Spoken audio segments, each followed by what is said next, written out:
안녕하세요. 꿈꾸는 직장인 개미 WB입니다. 오늘은 구독자님께서 요청하신 화승인더 종목을 공부하면서 섬유, 의료 섹터의 종목 중에 사업 내용과 매출 규모가 비슷한 한세실업과 영업무역까지 같이 공부한 내용을 공유하도록 하겠습니다. 저는 직장인 개미다 보니까 퇴근하고 애들 다 자면 그때부터 공부할 수 있는데, 그래서 하루에 많게는 1시간 혹은 2시간 정도밖에 시간을 투자하지 못합니다. 그래서 평일에 최대한 많은 자료를 수집하고 공부를 한 다음에 주말에 영상을 만들어서 올리는 패턴으로 하다 보니까 일주일에 1개 혹은 많으면 2개 정도밖에 올리지 못합니다. 요청해 주신 분들도 많고 종목들도 많이 밀려 있는데 빠르게 대응해 드리지 못하는 점은 양해 부탁드리겠습니다. 자, 그럼 우선 이 회사들이 무엇을 하는 회사인지부터 알아보도록 하겠습니다. 한세실업, 전체 매출 비중 중에 의류봉 제품이 77%입니다. 주요 고객으로는 갭, 올드네이비, H&M, 캘빈 클라인 등 전 세계적으로 유명한 브랜드들입니다.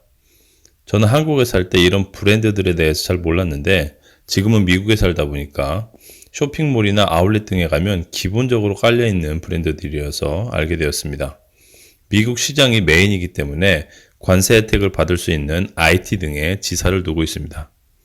영업무역은 노스페이스 OEM으로 워낙 유명한 회사니까 따로 설명할 필요는 없을 것 같습니다. 화승인더, 신발이 전체 매출의 88%를 차지하고 그 중에 아디다스가 메인입니다.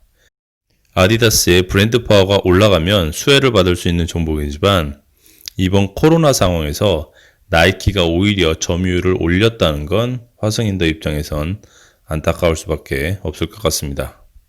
다음으로 재정 건전성 현황을 확인하고 넘어가겠습니다. 유동 비율, current ratio는 유동 자산을 유동 부채로 나눈 비율입니다. 2020년 3분기 기준 한세실업은 126%, 영업무역은 287%, 화승인더는 113%입니다. 영업무역이 압도적으로 좋습니다.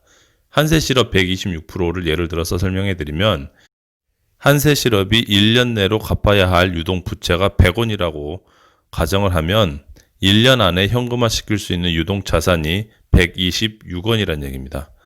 제 기준인 150%를 넘진 못하지만 100% 이상이기 때문에 단기적인 재정 압박은 없을 것 같습니다. 두 번째로 총 자본 비율을 확인하겠습니다. 총 자산 중에 총 자본 비율인데 제 기준은 50% 이상입니다. 보시는 것처럼 한세실업은 37%, 영업무역은 66%, 화승인더는 44%입니다. 보시는 것처럼 한세실업이 37%로 너무 낮아서 과거 이력을 쭉 확인해 봤습니다.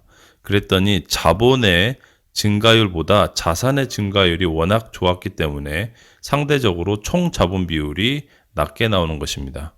그래서 비록 37%이지만 걱정할 수준은 아닌 것으로 보입니다. 다음으로 4분기 예상 실적을 확인해 봤습니다. 보시는 것은 네이버 증권 사이트에서 따온 예상 실적인데 한세실업은 2020년 누적 예상 매출이 1조 9천억으로 나옵니다. 이걸 역으로 계산하면 4분기의 예상 매출은 4,800억 수준이고 같은 방식으로 영업무역을 확인해 보면 4분기 예상 매출이 5,800억입니다. 화승인더의 2020년 누적 예상 매출은 표시되지 않았습니다. 이 증권사의 컨센은 컨센더로 참고를 하고 저는 저 나름대로 2020년 4분기 예상 매출을 계산해 봤습니다. 다음 연도의 전체 매출을 예상하는 건 사실 제작 기간이 길게 필요한 수주산업, 장비산업들을 제외하면 굉장히 어렵습니다. 하지만 다음 분기 매출을 예상하는 건 어느 정도 가능합니다. 오차 범위를 10% 혹은 20% 내로 줄일 수만 있다면 그것만으로도 충분한 가치가 있습니다. 그래서 며칠 동안 과거 몇 년간의 분기보고서 내용을 파봤습니다. 시간이 없어서 결론만 말씀드리면 매출 채권과 재고 자산을 가지고 예측해 볼 수 있습니다. 세 회사 모두 조금씩의 기준의 차이는 있습니다. 화승인더를 예를 들어서 설명해 드리면 전분기 보고서에 매출채권 상세에서 매출채권 금액 그리고 재고자산 상세에서 상품, 제품, 제공품 금액을 합쳐서 그 다음 분기의 매출과 비교를 해보면 약 10% 내외로 맞아떨어집니다. 그래서 동일한 기준으로 3분기 보고서를 기준으로 4분기 매출을 계산했고 종목별로 2020년 예상 매출을 뽑았습니다. 그리고 그걸 컨센과 비교해 보았는데 보시는 것처럼 한세실업은 제가 계산한 2020년 누적 예상 매출은 약 1조 9,664억이고 컨센이 1조 9,673억이니까 거의 차이가 없습니다. 영업무역도 마찬가지입니다. 하지만 화승은 컨센이 없었기 때문에 비교할 대상은 없습니다. 제가 계산한 2020년 예상 매출은 1조 2,258억으로 전년 대비 마이너스 14% 하락한 수준입니다. 매출을 계산해 봤으니까 영업이익률을 확인해 보겠습니다. 과거 2015년부터 올해까지 영업이익률을 확인해 보면 영업무역이 평균 9% 이상으로 굉장히 좋은 영업이익률이 나오고 있습니다. 화승인더는 5% 수준이고 한세실업은 3% 수준입니다. 조건은 비슷한데 영업무역의 영업이익률이 왜 이렇게 좋을까? 첫째, 아웃도어, 놀스페이스 제품 등이 한세실업과 화승인더의 제품들보다 제품 단가가 높습니다. 그리고 영업무역이 매출도 압도적으로 더 많습니다. 하지만 투자된 유형자산 그리고 상각으로 남아있는 유형자산의 규모가 영업무역이 압도적으로 많습니다. 그럼 어떻게 높은 영업이익률을 유지할 수 있는가를 좀 더 파보니까 한세실업, 화승인더에서 적용하는 상각연수 대비 영업무역의 상각연수가 더 깁니다. 그래서 많은 금액을 더 긴 연수 동안 상각을 하기 때문에 더 많은 금액이 상각으로 남아있음에도 불구하고 연도별로 짓게 되는 상각의 규모가 다른 두 회사와 거의 비슷합니다. 그래서 매출 규모가 높은 영업무역의 영업이익률이 더 높게 나오는 것입니다. 제가 만약 영업무역을 가지고 있는 주주라면 굉장히 좋게 볼 것 같습니다. 이 세 회사를 공부했으니까 제 기준으로 베스트 픽을 골라봤습니다. 저는 세 가지 이유로 한세실업을 고르겠습니다. 첫 번째 이유는 한세실업의 고객들입니다. 여기 보시는 갭, H&M, 자라, 폴라, 케빈 클라인, 게스 등 전 세계적으로 유명한 브랜드들이지만 소비 규모로 봤을 때는 미국이 메인입니다. 코로나 때문에 실제로 미국의 소비 시장이 많이 줄었고 저희 가정만 봐도 올해 단 하나의 의류, 신발 등을 구매하지 않았습니다. 저는 지난 3월부터 자택근무를 시작했고 이번에 1학년 올라간 제 큰아들도 온라인 수업을 하기 때문에 그런 것들을 살 필요가 없었습니다.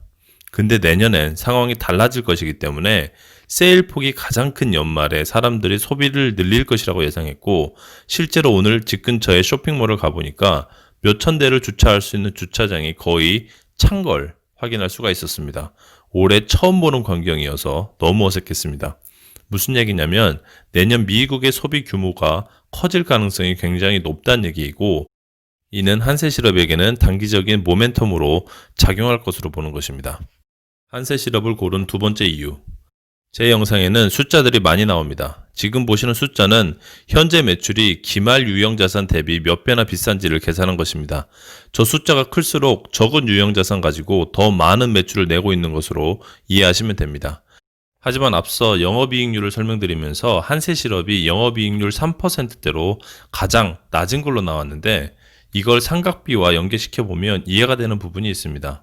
쉽게 설명드리면 한세실업이 딴 회사보다 상각연수를 가장 짧게 적용하고 있습니다. 그래서 이게 영업이익률을 안 좋게 하고 있고 하지만 반대로 생각하면 타 회사들에 비해서 상각을 빨리 끝낼 수 있다는 얘기입니다. 길게 보면 나쁜 것만은 아니란 얘기입니다. 마지막 세 번째 이유, 세 종목의 12월 4일 기준 현재가, 그리고 증권사의 목표 주가, 그리고 제가 계산한 목표 주가 현황입니다. 보시는 것처럼 한세실업은 제 기준 목표 주가와 증권사의 목표 주가가 거의 비슷합니다. 현 주가 대비 약 42% 상승 여력이 있다고 나옵니다. 영업무역은 25%, 화승인더는 21%로 나옵니다. 제가 어떻게 목표 주가를 계산하는지는 앞서 올려드린 다원시스 영상을 참조 부탁드립니다. 이상으로 제가 왜 한세실업을 베스트 픽으로 골랐는지에 대한 이유를 설명드렸습니다.